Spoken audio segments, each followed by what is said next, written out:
Halo pemirsa, selamat berjumpa lagi dengan saya.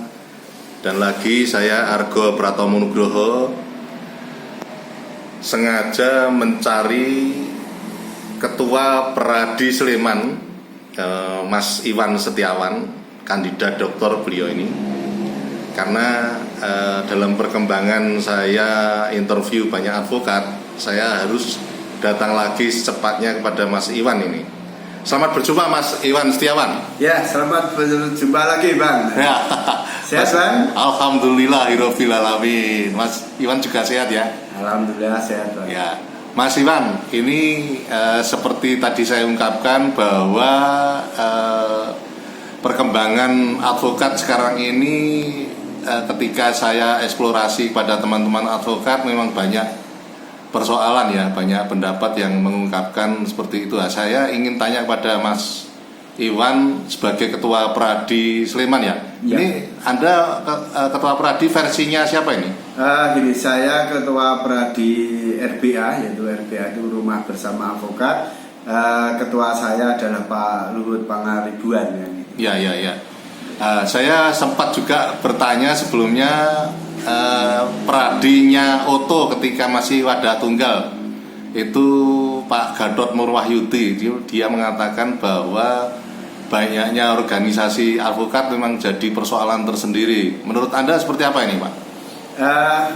Benarnya tidak juga ya. Kalau kita mau bicara profesional dan kita bicara tentang kepentingan dan tujuan dari organisasi advokat, itu sebenarnya tidak ada masalah. Tapi yang menjadi masalah kan karena keegoisan seseorang, akhirnya itu menjadi negatif kan itu. Akhirnya menjadi permasalahan. Sebenarnya tidak ada masalah ketika memang standarisasi dari advokat itu diakui dan dipakai oleh semua organisasi advokat. Jadi biarkan banyak organisasi advokat itu tidak masalah, karena memang perkembangan zaman sekarang penduduk juga banyak.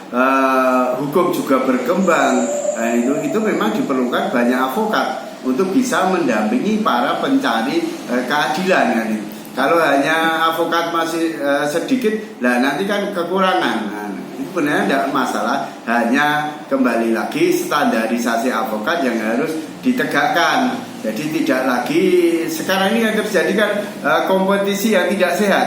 Semua organisasi advokat berlomba-lomba menciptakan advokat baru, karena mereka akan untuk melegitimasi bahwa loh, saya ini anggotanya banyak dan saya ini organisasi yang sah karena anggota saya terbanyak di Indonesia. Ini ya yang membuat permasalahan dan menjadi salah kan itu kan. Padahal banyaknya anggota itu belum jadi parameter itu bagusnya sebuah organisasi itu ya. Iya, memang benar.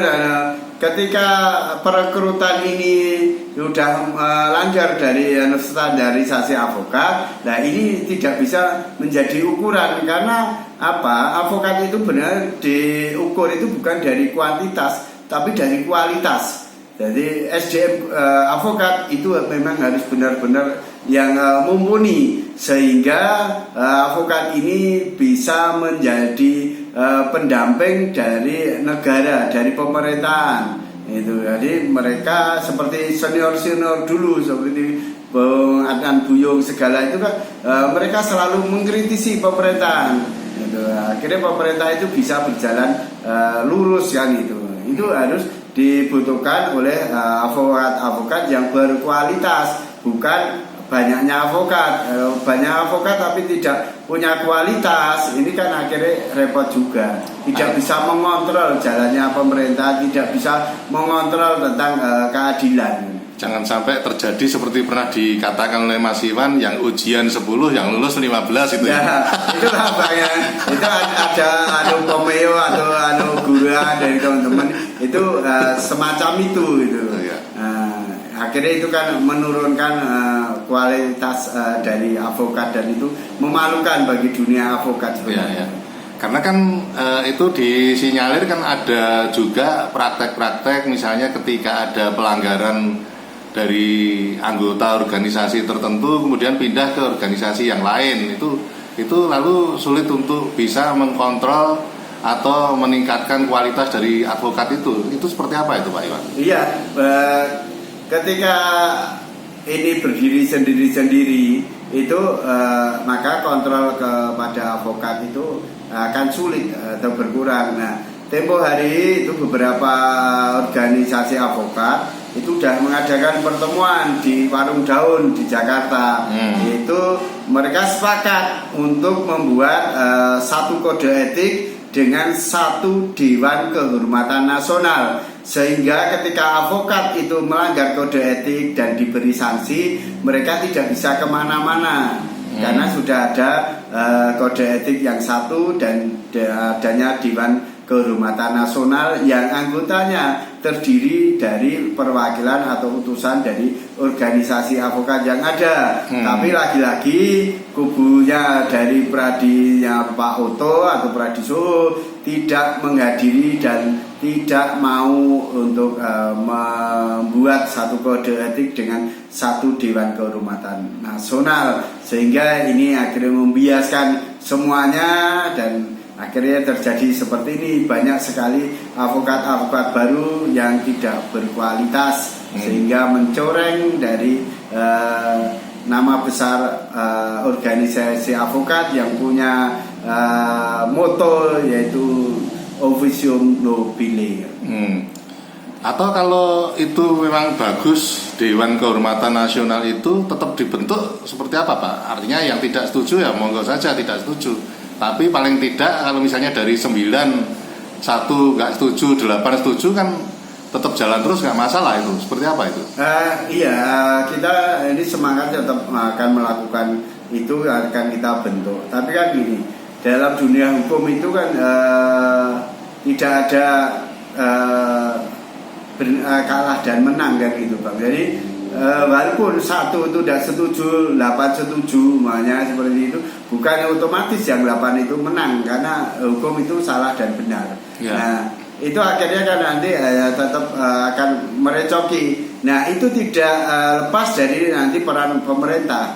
Jadi sebenarnya ketika pemerintah ini tegas, itu sederhana kok. Mereka yang mengatakan seperti itu dilihat dari administrasinya. Kan kita ada yang namanya AHU, Administrasi Hukum Umum.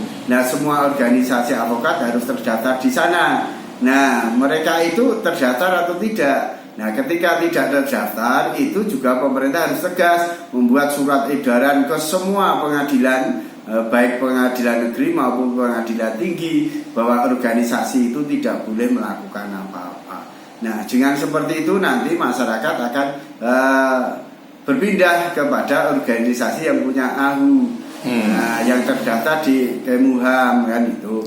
Dan rata-rata yang terdaftar di Kemuham adalah mereka sepakat untuk membuat satu kode etik dengan satu Dewan Kehormatan Nasional kan gitu. Nah, ini yang sering dibiaskan oleh mereka itu bahwa mereka juga punya AHU. Ya, dulu memang ada AHU, tapi ketika ada perpecahan dan kita ajukan, nah kemarin itu sudah dikeluarkan dengan adanya AHU yang perubahan dari kepengurusan Pak Oto Hasibuan kepada Pak Luhut Pangaribuan. Nah, itu kan otomatis yang AHU dulu sudah tidak berlaku. Tapi mereka selalu mengatakan bahwa kami juga punya AHU. Nah, ini yang kadang menggelitik saya itu, lah sekolah hukumnya di mana? Dan tahu sendiri sesuatu itu kan di hukum itu tidak bisa double. Antara A dan O aja hukum itu jadi masalah kok. Tidak mungkin akan ada AHU yang sama. Gitu. Kalau nggak ada AHU mungkin yang lain. Nah, itu bukan lagi ke Pradi, karena kalau AHU-nya Pradi yang sekarang adalah di Pradi RBA yang dipimpin Pak Luhut Pangaribuan.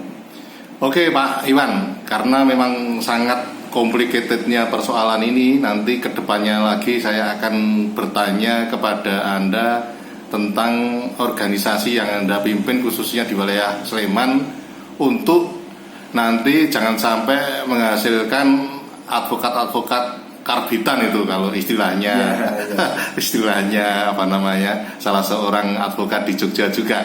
Oke Pak Iwan, terima kasih Pak Iwan atas konfirmasinya Anda. Ya Bang, makasih sama-sama Bang. Oke. Sukses selalu. Oke. Nah pemirsa, akhirnya saya Argo Pratomo Nugroho, terima kasih atas perhatian Anda. Sampai jumpa.